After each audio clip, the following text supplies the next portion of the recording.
Hey guys, so I got a new plant light.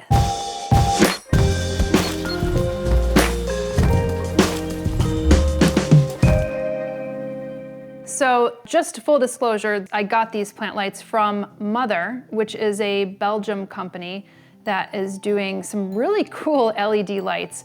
So they are sponsoring this video. It's not quite an unboxing, but I wanted to show you this because it's kind of swank, and I'm excited and stoked for when we get actually new plant lights on the market that actually look good, because it's so hard to do. Even like 3 or 4 years ago, it was really hard to find good plant lights. You often see plant lights that were more in the blue or the red spectrum, and your house would look like blue and red, but gone are those days. And there are so many more plant lights on the market, including this one, and it's very beautiful, as you can see. So this is their PlantSpectrum light. And there's a lot of qualities about this light that I like. One is that it is full spectrum, and when you get a grow light, you want a full spectrum light, which means that a full spectrum is basically anywhere between 380 and 700 nanometers. You want that visible light spectrum, so it's going to look really close to daylight. And that's what your plants need. Now, plants really utilize that kind of blue and red spike within the spectrum, but that doesn't mean that it doesn't utilize any other color wavelength of light. It still utilizes the green, it still utilizes yellow, it still utilizes that orange, but probably not for necessarily growth and development and biomass, but maybe it is for, full flavor or other elements of that plant to give it a full life. So if you could get a plant light that is full spectrum like this, Mother light, then you're on a good path. Now I have, just to have a step back, I also have this contraption here. And this is not from Mother, this is a PAR meter. And basically PAR stands for photosynthetically active radiation. And basically that means the particles of light or the photons of light that are coming from a light source. So I like to use this thing. For those who have watched this channel since day one, you probably have seen me use my PAR meter. I know it looks like it's from like the 1980s or whatnot. It doesn't look that sophisticated, but it's pretty cool because you could actually see the true amount of particles coming from light. And what separates this meter from like a typical light meter is that sometimes those typical, more affordable light meters can only read one light source. So they might only be able to read an LED light source or the sunlight or an incandescent bulb, but they can't read all three. And if they do, then your light metering gets messed up. But with a PAR meter, it looks at all the particles or all the photons of light that are coming in. So I will be using this PAR meter when I plug in this Mother light, and we could see how many photons are actually coming from this LED light, because that will show to you how good an LED light actually is. Now, something else that I could say about this is that it has a color rendering index of 97. And basically that CRI number means that you want to get as an accurate to white light as possible. It's really hard to make an LED look white, or like kind of that white light that you would get from natural sunlight, right? Sometimes it can look a little bit too green or a little bit too pink, and then what happens is that renders a green or pink hue on anything that you actually look at. So you want to get this as close to as white as possible.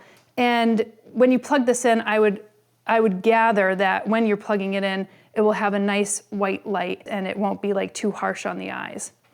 The other thing that it comes with, now this does come from Belgium, and it has like all these little parts, the on and off button, and it has the place where you can put this into the outlet, and they give you so many different types of things. So even if you wanted to take your light to a different country with you, you will be able to have all these different fittings that come with it. The other thing that I really liked about it is that it has all these different ways that you could use it and mount it in your house, which is pretty cool. So the wall mounts you have to get separately, but you have this, you can see this, it has to have a base with a screw in it, but you could just stand it up like this. Looks really nice and sophisticated. It's probably gonna be more like this because the wire is gonna be down, so you could have that like that. You could have a hanging wall mount, so you could put that like this and have it up, which is how I like to assemble a lot of my lights that are like thin and skinny like this. And then you have another way that you can mount it, which is like these stands. So you could have this, you could just imagine this, something like this that would stand up like this. So say you have a bunch of like smaller herbs in your kitchen and you want to have it stand up, or you don't have like a shelf that you could put under, then you could do it that way. And then there's also kind of more of the MacGyver way, where you could have it hanging up like this and have it dangling, which is also pretty cool. So, so those are many different ways that you can mount this. One of the other things that I actually didn't know about LED lights, I kind of maybe intuitively knew, but I didn't really think about it, is that LED lights transfer heat. And oftentimes people say, well, LED lights don't transmit a lot of heat compared to, like, say, an incandescent bulb. But you'll often see a lot of LED lights that are on these kind of like printed on these strips, or have like plastic strips. And those will often go bad really quickly. And sometimes when an LED light will go bad, it could have detrimental effects to your plants. And you might not be able to visually see it, but as that plant light is getting hotter, it will kind of distort the photosynthetic active radiation that's coming from that light.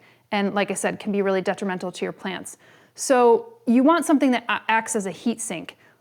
I mean, one way you could actually have, like, if something gets too hot, well, what do? We sometimes have a fan on it, but it's not practical to have a fan on your light, and plus it would be like kind of loud. But the second way that you could actually do it is provide a heat sink for it. So ceramic or copper or aluminum is often used, but that can increase the price of your lighting fixture, right? Same thing, I was gonna, like, even the heat sink, when you're thinking about when you're cooking food on your stovetop, you have a ceramic or a copper or aluminum pot or pan, for example. Well, the same thing here with the light. So they use an aluminum heat sink, if you will. And what I like about this is that they really design for sustainability in mind, because they don't want you to throw away this light. It took some time, it took resources to actually create this light. So they have an aluminum fitting in there, and if that goes bad, then you could actually trade that in. It probably does cost a little bit of money to actually get a new aluminum part, but the fact that you could get the part and you don't have to rebuy the light is a real positive to me, and it makes me think that this company is one that really thinks about their resource use, which I think is a real positive. The other thing too is that this LED light is made very, very well, in the sense that it shares that it will last for 50,000 hours. So if you have a plant light on for 16 hours a day, then that's actually good for about 8 years. So think about that when you're investing in a plant light, because it's so easy for us to want to go and get like that cheap little plant light that has sticky tabs and you could just stick it up and it has this plastic on it, but it may only last like 2 months before it actually starts to heat up and then throw out a radiation that is going to probably actually hurt your plant in return. So without further ado, let's take this over. I'm gonna plug this in. I won't mount it today, but let's plug it in. I'm gonna use this par meter, and I'm gonna step into the shadows over here so I could show you a bit more of how it looks. I'm not sure if like the light always translates on camera, but we'll see. Okay, so, woo! All right, this looks like a lightsaber right now. But you could see, I hope you could see, that it has this like nice white light. It's not like throwing off any kind of green cast or pink cast or anything along those lines. So, and again, the wall mounts, you could have it hanging. This is how I, prefer, especially lights like this that are like long and skinny, just having it underneath a shelf. Like, let's be honest, all the light is gonna be coming through these windows. There's gonna be very little light that you could get right here. But if I'm in the kitchen and I wanna grow some herbs in the middle of winter, well, this is a perfect way to actually grow them if I wanted to mount it like this underneath the shelf, or I could have it right here. If I wanted to give my little snake plant a nice little light right here, a personal sunbathing room right here, then I could actually do that. Okay, so here's how the PAR meter works. I'm gonna turn it on, right? So the number that you're actually seeing is basically the photons of light. So if I get it closer, this is the light meter right here. If I get it closer to the light meter, then you'll start to see that the light goes up. It went up to 1600, 1200, 1500, 1700, 1800. So that's telling me, wow, this is a more high light condition, right? So plants that need higher light need to be closer to the light. But light, any light, will dissipate really quickly. So as I start to pull this up away from that light meter, you'll start to see it drops down to like 400, that's more medium light, 300, lower light, 200, 150, those are gonna be lower light conditions, right? So what they have, what Mother has, and actually we highlight this in the Houseplant Masterclass as well, certain plants will require higher light needs, or if you can't give them the higher light needs, sometimes you'll just have to let the light to go on for a longer time during the day. So maybe instead of 12 hours, you have it on for 16 hours. And then some plants don't want to be in high light conditions because it could burn their leaves or ruin the chlorophyll within the leaves or whatever, what have you.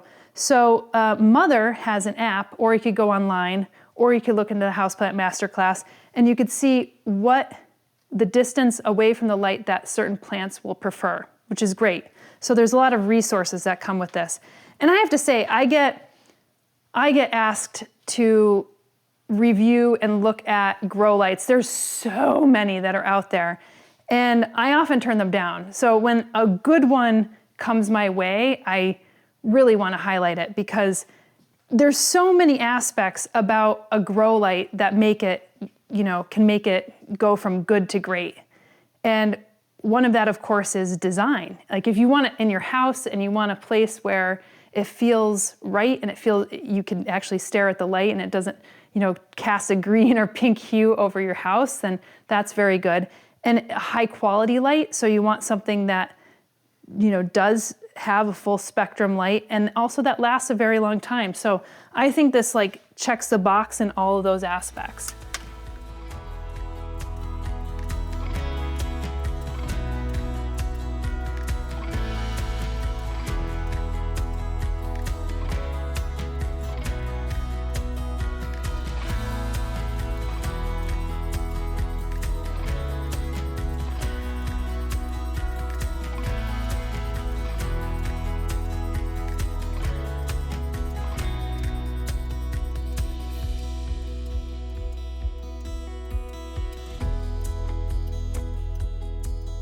So let's take this back and I'll just show you, I'll unwrap the 32 inch, which I think will look very similarly to this, I would imagine. And kudos to them for putting together these boxes so nicely. It's really packaged well. Okay. This will actually look like a real lightsaber. The 16 inch was a short lightsaber. This one will probably be a nice long white lightsaber. Okay, sorry. Bring this up. Aha! Look at that. 32 inch light. Looks very cool. I mean, obviously this works the same way as a 16 inch, but look, if you have a large shelf space, or I know a number of us will actually start seeds, in your basement. So this is another option of having a really nice grow light, and that, like I said, has full spectrum light and looks really good, and has a lot of wall mounting options. So, or a lot of mounting options, not just for the wall. But anyway, so this is Mother. You could check them out, Belgian brand, and just always, like I said, always good to get a good grow light in the mix for us plant people. All right, guys, I'll see you in the next episode. Bye. If you're looking to up your plant game, then check out our suite of courses and offerings, including Houseplant Basics, Troubleshoot Your Houseplants, the 125 Houseplant Care Spreadsheet, and the Houseplant Masterclass. The courses provide you a certificate of completion when you're finished and a wealth of information that you could use to impress both your plants and your friends. More information can be found over at homesteadbrooklyn.com. And if you're seeking more information about gardening outdoors and homesteading in the country, then check out our new channel over at Flock Finger Lakes. See you there!